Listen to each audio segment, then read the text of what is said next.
کہانی کے پچھلے پارٹ میں آپ نے سنا کہ زرینہ کا سابق شوہر فہد اچانک آتا ہے اور اپنے بچوں سے ملنے کا اصرار کرتا ہے۔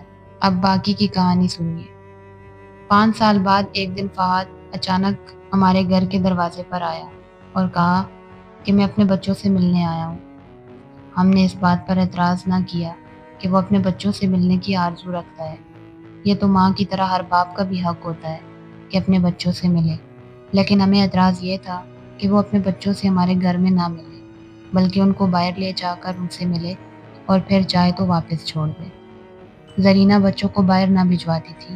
فہد اگر ان کو بلواتا تو کہتی ملنا ہے تو یہاں آ کر مل جاؤ، مجھے ڈر ہے تم بچوں کو روک لو گے اور پھر مجھے نہ ملنے دو گے۔ یوسف بھائی نے اسے سمجھایا کہ یہ بات مناسب نہیں ہے کہ تمہارا سابق شوہر میرے گھر پر آئے۔ بے شک بچوں کو جہاں چاہے بلوا لے، مگر وہ نہ مانی۔ اس بات پر زرینہ اور یوسف کے درمیان جھگڑا رہنے لگا۔ تاہم یہ جھگڑے وقتی ہوتے اور میاں بیوی میں جلد صلح ہو جاتی۔ بھائی سوچ بھی نہ سکتے تھے کہ زرینہ کبھی ان سے بے وفائی بھی کر سکتی ہے۔ 3 سال میں فہد ہمارے گھر بچوں سے ملنے 10-12 بار آیا اور ہم نے برداشت کر لیا بچوں کی خاطر۔ اتفاقاً انہی دنوں میرے بھائی کو کاروبار میں نقصان ہو گیا۔ میرے بھائی نے ملازمت کر لی، پھر وہ ملازمت بھی جاتی رہی۔ بھائی کا ہاتھ تنگ ہو گیا۔ ادھر 5 بچوں کے تعلیمی اور دیگر اخراجات کو پورا کرنا لازم تھا، سو بھائی بہت پریشان رہنے لگا۔ فہد سعودی عرب چلا گیا تھا۔ وہاں مقدر کا ستارہ ایسے چمکا کہ وہ لاکھوں کمانے لگا۔ بات کو زر مبادلہ وہ پاکستان میں لے آیا، یہاں ایک شاندار کوٹھی بھی بنوا لی۔ ٹھاٹھ سے رہنے لگا، پھر سے بزنس شروع کر دیا اور دولت بڑھتی گئی۔ جانے کب اور کیوں کر زرینہ کے اپنے سابق شوہر سے تعلقات استوار ہو گئے۔ وہ ہمارے گھر بچوں کے اخراجات کے لیے رقم اور بہت سی اشیاء بھجوانے لگا، جس کو زرینہ اس کے بچوں کا حق کہہ کر وصول کر لیتی تھی، جس سے اس کا ہاتھ کھلا ہو گیا۔ بھائی کی تنگ دستی نے اسے اجاڑ کر رکھ دیا تھا۔ زرینہ یوسف بھائی کو دبانے لگی اور شور سے موڈ بھی خراب رکھنے لگی۔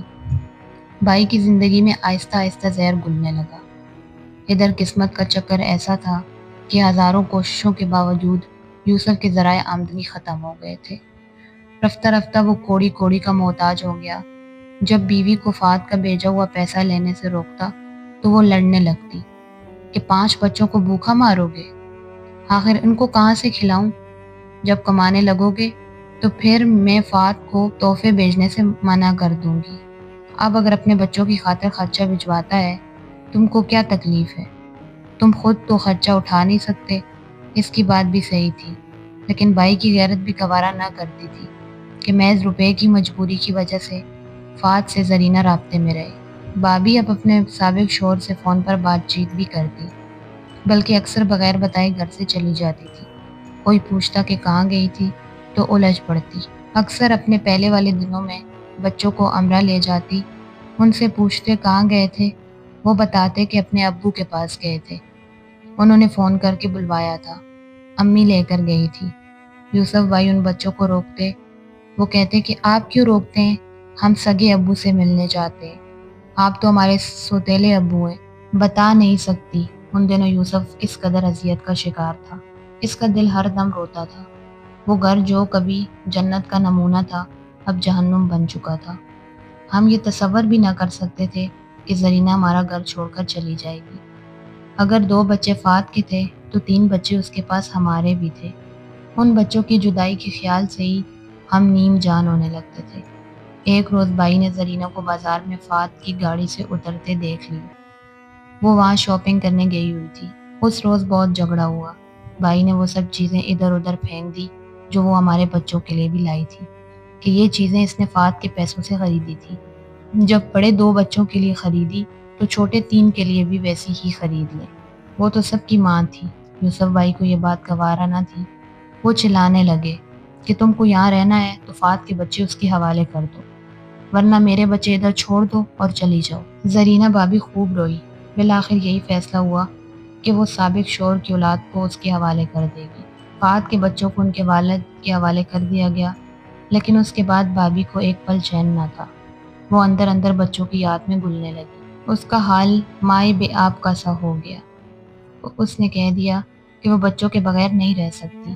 یوسف بھائی نے کہا تو میں تمہارے بچوں کو واپس لے آتا ہوں۔ اب فہد نہ دیں گے تو کیا مجھ سے طلاق لینا چاہتی ہو؟ نہیں، اگر لے بھی لوں تو کیا یہ 3 بچے تم مجھے دے دو گے؟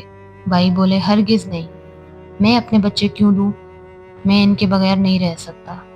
پھر میں یہ کیسے گوارا کر لوں کہ میرے ہوتے ہوئے میرے بچے کسی اور شخص کے گھر میں پلیں؟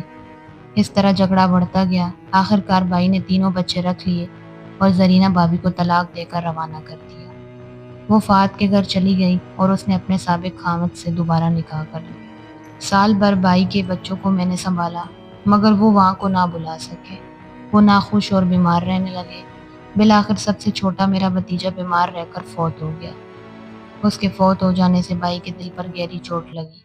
اپنے دل پر پتھر رکھ کر ہم نے باقی دونوں بچوں کو زرینہ کو واپس کر دیا تاکہ وہ وہاں خوش رہیں۔ 2 ماہ بھی نہ گزرے کہ فہد بیوی بچوں کو لے کر سعودی عرب چلا گیا۔ میں اور بھائی بچوں سے ملنے سے بھی گئے۔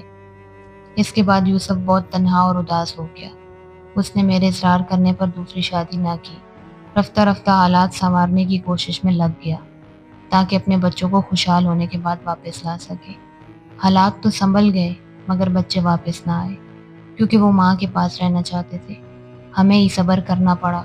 یوسف بھائی کہا کرتے تھے کہ یہ مجھے میرے کیے کی سزا ملی ہے۔ میں احمق اگر زرینہ کی باتوں میں نہ آتا، اس سے ہمدردی کر کے اس کا گھر برباد کرنے کا باعث نہ بنتا تو آج میرا گھر برباد نہ ہوتا اور نہ دل اجڑتا۔ اب تو دونوں ہی برباد ہیں، دل بھی اور گھر بھی۔